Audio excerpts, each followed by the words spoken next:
Genèse chapitre 43. La famine s'appesantissait sur le pays. Quand ils eurent fini de manger le blé qu'ils avaient apporté d'Égypte, Jacob dit à ses fils, « Retournez, achetez-nous un peu de vivres. » Juda lui répondit, « Cet homme nous a fait cette déclaration formelle, vous ne verrez pas ma face, à moins que votre frère ne soit avec vous. Si donc tu veux envoyer notre frère avec nous, nous descendrons et nous t'achèterons des vivres, mais si tu ne veux pas l'envoyer, nous ne descendrons point, car cet homme nous a dit, « Vous ne verrez pas ma face, à moins que votre frère ne soit avec vous. » Israël dit alors, « Pourquoi avez-vous mal agi à mon égard en disant à cet homme que vous aviez encore un frère ?»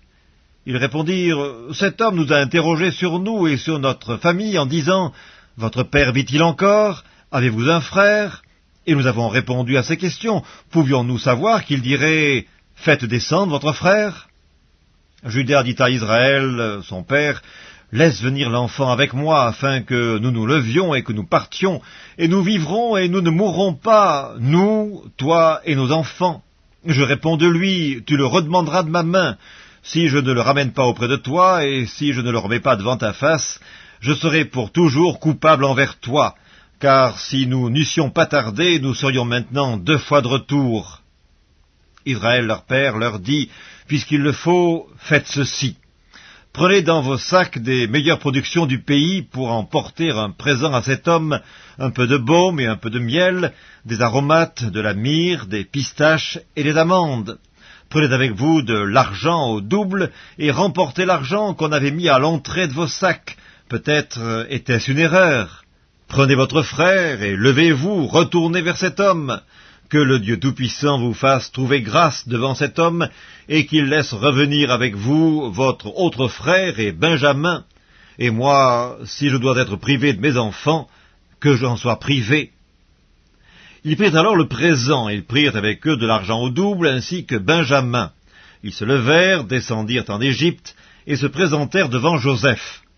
Dès que Joseph vit avec Benjamin, il dit à son intendant, « Fais entrer ces gens dans la maison, tue et apprête, car ces gens mangeront avec moi à midi. » Cet homme fit ce que Joseph avait ordonné, et il conduisit ces gens dans la maison de Joseph.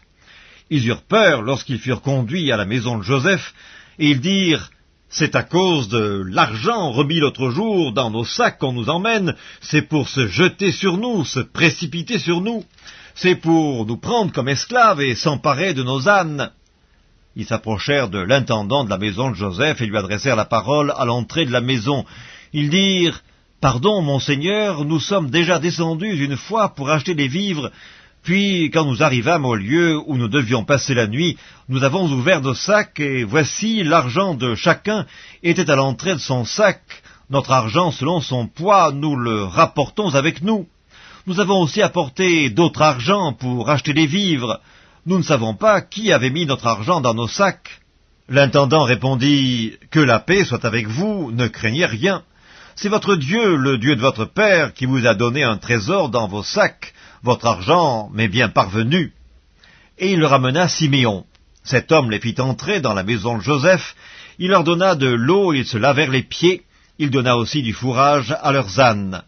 Ils préparèrent leurs présents en attendant que Joseph vînt à midi, car on les avait informés qu'ils mangeraient chez lui. Quand Joseph fut arrivé à la maison, ils lui offrirent le présent qu'ils avaient apporté, et ils se prosternèrent en terre devant lui. Il leur demanda comment il se portait, et il dit, « Votre vieux père, dont vous avez parlé, est-il en bonne santé? Vit-il encore ?» Ils répondirent, « Ton serviteur, notre père, est en bonne santé, il vit encore. » Et ils s'inclinèrent et se prosternèrent. Joseph leva les yeux, et jetant un regard sur Benjamin, son frère, fils de sa mère, il dit, « Est-ce là votre jeune frère dont vous m'avez parlé ?» Et il ajouta, « Dieu te fasse miséricorde, mon fils. » Ses entrailles étaient émues pour son frère, et il avait besoin de pleurer. Il entra précipitamment dans une chambre, et il y pleura. Après s'être lavé le visage, il en sortit, et faisant des efforts pour se contenir, il dit, « Servez à manger. » On servit Joseph à part, et ses frères à part. Les Égyptiens qui mangeaient avec lui furent aussi servis à part, car les Égyptiens ne pouvaient pas manger avec les Hébreux, parce que c'est à leurs yeux une abomination. Les frères de Joseph s'assirent en sa présence, le premier-né selon son droit d'aînesse, et le plus jeune selon son âge. Et ils se regardaient les uns les autres avec étonnement. Joseph leur fit porter des mets qui étaient devant lui, et Benjamin en eut 5 fois plus que les autres. Ils burent et s'égayèrent avec lui.